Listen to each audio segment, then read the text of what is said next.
Hello friends, welcome to my channel. आज हम बात करने वाले हैं जी पावर के बारे में। ये स्टॉक पर मैंने काफ़ी वीडियोस बना चुका हूँ पहले भी, लेकिन ये प्रॉफिट बुकिंग का वीडियो है, यानी ये स्टॉक में से मैं प्रॉफिट लेके कम्प्लीटली निकल चुका हूँ। ठीक है, तो ये स्टॉक एक भी स्टॉक मैंने रखा नहीं है, इसका एक भी शेयर रखा नहीं है, तो कम्प्लीटली इसको मैंने पोर्टफोलियो से निकाल दिए है। तो ऑलरेडी यहाँ पर मैं दिखा देता हूँ, काफ़ी समय से इस पर वीडियोज़ में बना रहा था और काफ़ी टाइम लगा है इसमें, लेकिन जितना जो शेयर में टाइम लगता है उतना प्रॉफिट मेरा बढ़ जाता है, इसलिए क्योंकि उसमें मैं एडिशन करते जाता हूँ। जब जब ये डाउन आया है, यानी इसने काफ़ी बार ये डाउन आ चुका है, देख सकते हो, तो यहाँ पर मैंने सारे अपडेट देते गया हूँ। जब जब जो भी अपडेट आया है, कितने प्रतिशत, देखो लगभग ये 60% से भी ज़्यादा नीचे गिर गया था। तो बहुत लोगों के कमेंट में भी चीज़ें आती थी कि ख़राब शेयर है, ये है, वो है। ठीक है, तो लेकिन मैं जो करता हूँ, या मेरा जिस तरीके से मेरी जो स्ट्रैटेजी है, मैं उस पर कायम रहता हूँ, स्टिक रहता हूँ, क्योंकि मुझे पता है कि रिवर्सल आते हैं, स्टॉक्स में आते, ख़राब से ख़राब स्टॉक में आते हैं, तो अच्छे स्टॉक में क्यों नहीं आएगा। तो ये ज़्यादा अच्छा भी नहीं और ज़्यादा ख़राब भी नहीं, ये मीडियम है, या मिडल में आता है। तो ये स्टॉक ने भी रिवर्सल तो दिखाई दिया, तो काफ़ी बार ये ऊपर आके फिर से नीचे गया है, तो नहीं तो ये कब का इसमें से मैं निकल जाता, क्योंकि लास्ट टाइम मैंने यहाँ पर ये टारगेट के आसपास आया था, या टारगेट जल्दी आने वाला है करके 3 महीने पहले वीडियो ऑलरेडी बना चुका था, लेकिन फिर भी टारगेट जल्दी आया नहीं। तो जब भी आया तब भी ये टारगेट आज के दिन में इसने एक सर्किट मार दिया है, बड़ा सर्किट। यहाँ पर मैं जस्ट दिखा देता हूँ। ठीक है, तो आज के दिन में ये एक अपर सर्किट मारा है ये स्टॉक ने। तो जी पावर ने यहाँ पर 20% का सर्किट मारा, जिसकी वजह से मौका मिल गया इसमें से निकलने का। ठीक है, तो ऑलरेडी 2-3% का प्रॉफिट चल रहा था, काफ़ी बार वो उससे भी ज़्यादा प्रॉफिट में था, फिर से ये डाउन आया, फिर अप गया, डाउन आया। और देखो ये स्टॉक से कम्प्लीटली क्यों निकल गया, ये भी मैं जस्ट दिखा देता हूँ। तो काफ़ी कुछ इसके पीछे वजह है। ऑलरेडी ये देखो, बाहर की कंपनी है, बाहर की कंट्री की कंपनी है, जो इंडिया में चल रही है। ठीक है जी, ये बाहर की है, जनरल इलेक्ट्रिक। ठीक है, तो ये कंपनी के बारे में काफ़ी बार वीडियोस के अंदर मैंने कम्प्लीटली डिटेल में बताया, इसके बिज़नेस के बारे में भी बताया है। तो ये पावर जनरेशन के अंडर में ही है। ठीक है, थर्मल पावर, हाइड्रो पावर के अंदर में ये आती है। ठीक है, लेकिन फिर भी ये कंपनी ज़्यादा ग्रो नहीं कर पा रही थी और काफ़ी लॉस में भी चला गया था। और मेरे लेने के बाद भी कुछ टाइम अच्छा चला, लेकिन उसके बाद कोई ना कोई बैड न्यूज़ आ जाती है, जिसकी वजह से स्टॉक कम्प्लीटली बुरी तरह गिर जाता है, तो जिसकी वजह से इन्वेस्टर का नुकसान हो जाता है। और उसमें से जो डरे हुए इन्वेस्टर होते हैं, जो जिनमें हिम्मत नहीं होती, वो बेच के लॉस लेके निकल जाते हैं। ठीक है, तो लॉस में बैठना भी काफ़ी बड़ी बात होती है। जो भी इन्वेस्टर ये स्टॉक को काफ़ी टाइम से होल्ड कर रहे थे और फिलहाल उनको अभी ये प्रॉफिट दिखता रहेगा।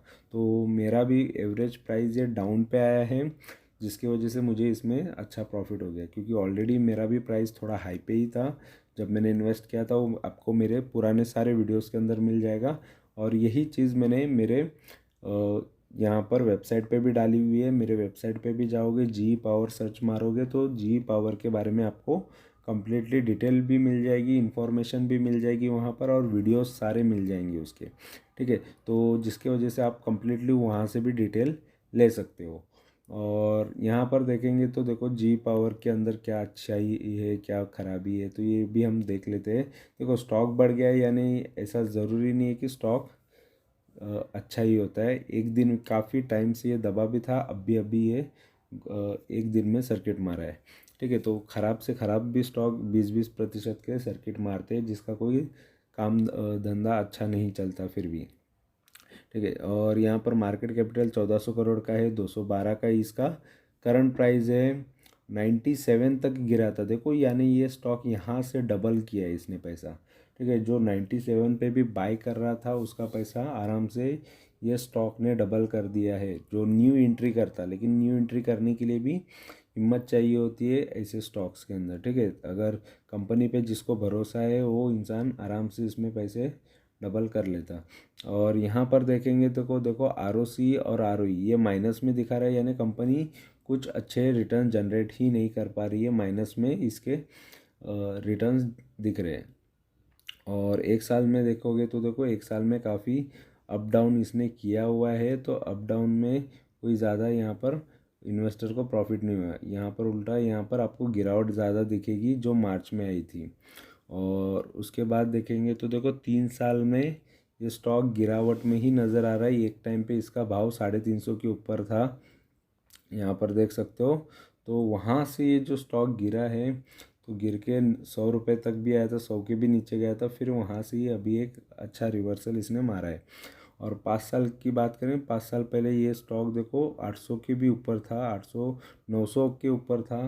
तो यानी ये स्टॉक 2019 के टाइम पे 900 के भी ऊपर पे ट्रेड कर रहा था। वहाँ से देखो फिर 500 के रेंज में आया, 300 के रेंज में आया, ठीक है। तो उसके बाद यहाँ पर 100 में आया, फिर से अभी 200 में आ गया, ठीक है।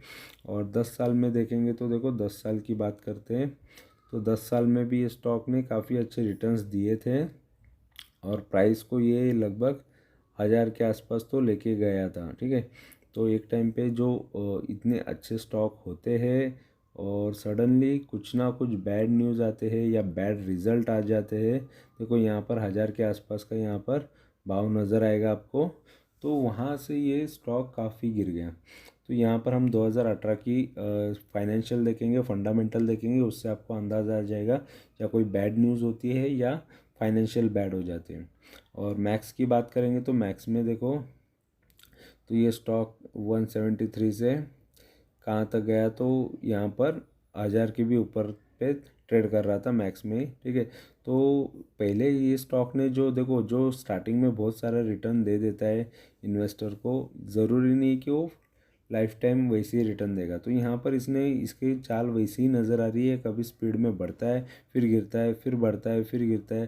तो ये कभी ना कभी इन्वेस्टर का नुकसान कराने वाला ही था। तो इसके बाद जो गिरा 2008 में जो मंदी आई, फिर वहाँ से बढ़ा। तो ये ट्रेडिंग के हिसाब से स्टॉक सही लगता था, इसलिए ये मेरे ट्रेडिंग के पोर्टफोलियो में था और इसमें से मैंने ट्रेडिंग ही किया है, ठीक है। तो ज़्यादा से ज़्यादा ट्रेडिंग के लिए ही इन्वेस्ट करके लॉन्ग टर्म के लिए कुछ अलग पोर्टफोलियो जिसके अंदर लॉन्ग टर्म के अलग शेयर्स है, जिनके बारे में मेरे वीडियोस आपको मिल जाएंगे, ठीक है, जो जिनमें लिखा है लॉन्ग टर्म के लिए इसको मैंने लिया है।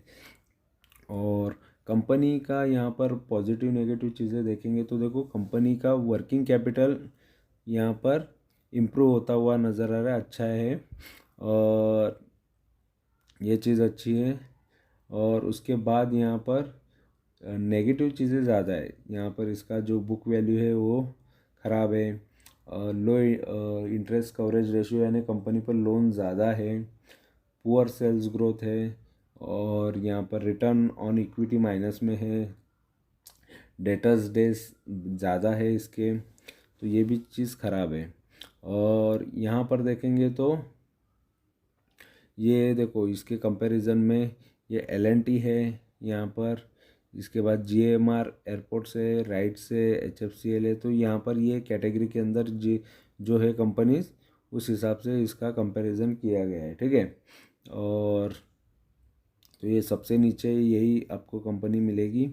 उसके बाद क्वार्टरली रिजल्ट्स की बात करेंगे तो देखो क्वार्टरली रिजल्ट्स में आपको नज़र आएगा 888 यानी 888 करोड़ का यहाँ पर 2020 में कंपनी सेल्स करती है, ठीक है। उसके बाद यहाँ पर जो सेल्स आपको नज़र आएंगे तो वहाँ से ये 354 यानी ये सेल्स में कंटिन्यू गिरावट, और 2018 में भी वो आगे हम देखेंगे क्या उसका हाल था। तो वहाँ से देखो सेल्स इतना कोई इम्प्रूवमेंट नहीं है, यहाँ पर गिरावट नज़र आ रही है। नेट प्रॉफिट देखेंगे तो देखो नेट प्रॉफिट था 37 करोड़ का, और यहाँ पर देखेंगे तो ये माइनस में चला गया, यानी ये कंपनी देखो लॉस कब से कर रही है, तो काफ़ी लॉस में ही है। तो ये लॉसेस के वजह से कंपनी का यहाँ पर नुकसान के वजह से इन्वेस्टर का भी नुकसान हो जाता है।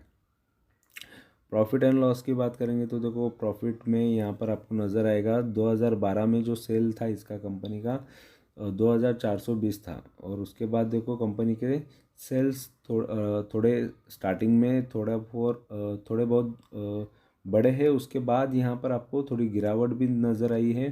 फिर कभी सडनली बढ़ गए हैं तो, और सडनली कभी डाउन भी हुए। तो हम 2018 की बात कर रहे थे, तो जो कंपनी का हाल हुआ था, तो यहाँ पर आपको ज़्यादा सेल्स में गिरावट नज़र आएगी।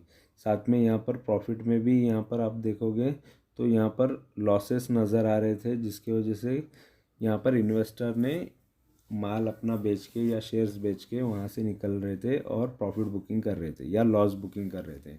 ठीक है, तो इस वजह से स्टॉक की और हालत ख़राब हो गई थी। और उसके बाद थोड़ा बहुत इम्प्रूवमेंट आ गया था स्टॉक के अंदर या शेयर के अंदर। उसके बाद देखो फिर से गिरावट, यहाँ पर पूरा माइनस में जब गया इसके नेट प्रॉफिट, तो प्रॉफिट माइनस में जाने के बाद ये कंपनी का स्टॉक की प्राइस और गिर गई। ठीक है, तो ये नेगेटिव चीज़ों की वजह से स्टॉक में इतना ज़्यादा अटकना पड़ा। ठीक है, तो नॉर्मली ये सारी चीज़ें आपको देखनी चाहिए, नहीं तो देखो हर एक शेयर प्रॉफिट दे सकता है। 1 रुपये का भी शेयर हो, 2 रुपये का भी शेयर हो, या 50 पैसे का भी शेयर है, वो आज नहीं तो कल प्रॉफिट देता ही है। लेकिन अगर लॉस मेकिंग कंपनी है तो कभी कभी जल्दी प्रॉफिट देता है या कभी कभी काफ़ी साल लगा देता है प्रॉफिट देने के लिए। ठीक है, तो इसी तरीके का इसका ये था, जर्नी था। और यहाँ पर देखेंगे तो 10 साल में भी इन्वेस्टर का नुकसान ही हुआ है।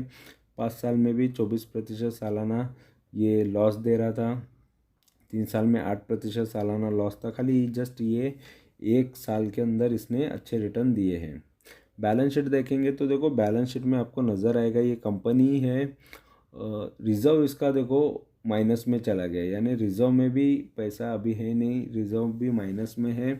पहले कंपनी एक टाइम पे देखो डेट फ्री थी, यानी ज़ीरो लोन था, तो कंपनी का बुरा हाल यहाँ से हो गया 137 करोड़। फिर लोन बढ़ गया और बढ़ा, थोड़ा कम किया फिर से बढ़ा।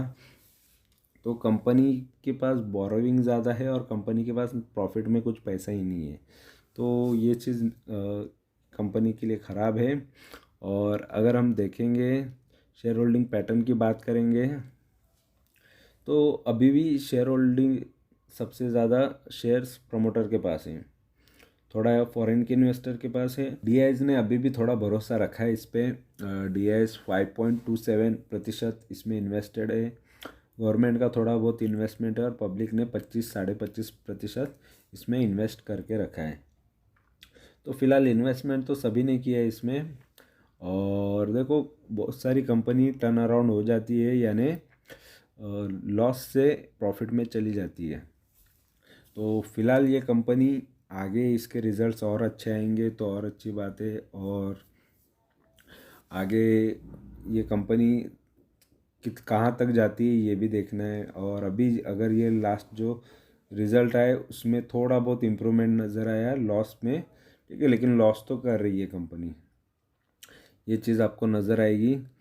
तो फिलहाल ये स्टॉक में से तो मैं निकल गया हूँ। और जो भी था यहाँ पर ये वीडियोस आपको मेरे चैनल पे तो मिलेंगे ही, साथ में ये वीडियोस आपको मेरे वेबसाइट पे भी मिल जाएंगे। मेरे वेबसाइट पे जाने के बाद आपको जी पावर सर्च करना है। तो नॉर्मली मेरी वेबसाइट आपके लिए इन्फॉर्मेशन के लिए, मेरा चैनल आपको जस्ट इन्फॉर्मेशन के लिए, जस्ट इन्फॉर्मेशन लो, चीज़ें देखो सीखो। ठीक है, तो सब शेयर्स प्रॉफिट दे सकते हो, कोई भी शेयर प्रॉफिट दे सकते हो। बहुत लोगों के कमेंट होते हैं कि इसमें नुकसान होगा, उसमें नुकसान होगा। नुकसान जब आप जल्दी निकल जाते हो किसी भी स्टॉक में से, लॉस बुक करते हो, तभी लॉस होगा। अगर कंपनी देखो मीडियम में है या मिडल में है या एकदम लोअर में है, छोटी कंपनी है या उसका प्राइस काफ़ी कम है, पेनी स्टॉक है, तो उसमें चांसेस होते हैं ज़्यादा कंपनी में डूबने के पैसे, क्योंकि अगर वो कंपनी ही डीलिस्ट होगी तो ही नुकसान होगा। बट कुछ कमेंट करने वालों को लगता है कि कंपनी 200-300 से डायरेक्ट ज़ीरो हो जाएगी। इतने स्पीड में कोई भी कंपनी 1-1 2-2 रुपये वाला शेयर जल्दी ज़ीरो होता नहीं है। तो इसका तो प्राइस ठीक है। तो जो इसमें रिस्क लेना है, जितना लेना है उतना तो मैं लेता ही हूँ। और सारे स्टॉक का एक्सपीरियंस है, पेनी स्टॉक का भी एक्सपीरियंस है। 10-10 पैसे का, 15-20 पैसे के भी स्टॉक मैंने होल्ड किए थे, उनकी भी परफॉर्मेंस देखी है किस तरीके से वर्क करता है। अभी भी कुछ पेनी स्टॉक का अलग पोर्टफोलियो है, अभी भी लार्ज कैप का अलग पोर्टफोलियो है जो लॉन्ग टर्म के लिए रहेगा, हमेशा हमेशा के लिए। और अभी ट्रेडिंग के लिए भी कुछ अलग पोर्टफोलियो है। तो सभी का यहाँ पर आपको नॉलेज ज़रूर मिलेगा। और ट्रेडिंग शॉर्ट टर्म या लॉन्ग टर्म की ट्रेडिंग होती है इसके अंदर। तो यहाँ पर मैं इंट्राडे ट्रेडिंग्स में ज़्यादा बिलीव नहीं करता। पहले मैं करता था वो सारी चीज़ें, लेकिन उसमें पैसे नहीं बनते हैं। अगर बन भी जाते हैं तो कहीं कभी ना कभी वो चले भी जाते हैं। तो इसलिए शॉर्ट टर्म या लॉन्ग टर्म ट्रेडिंग करता हूँ, या फिर लॉन्ग टर्म इन्वेस्टमेंट। तो ये सारी चीज़ें आपको मेरे चैनल पे मिलेगी। तो फ़िलहाल ये इसके बारे में जिसने भी कमेंट डाले थे कि इसमें से प्रॉफिट नहीं होगा, तो इसमें से मैं कम्प्लीटली प्रॉफिट में निकल चुका हूँ। इसमें मेरा ये मेरा ट्रेड सक्सेसफुल हो गया है।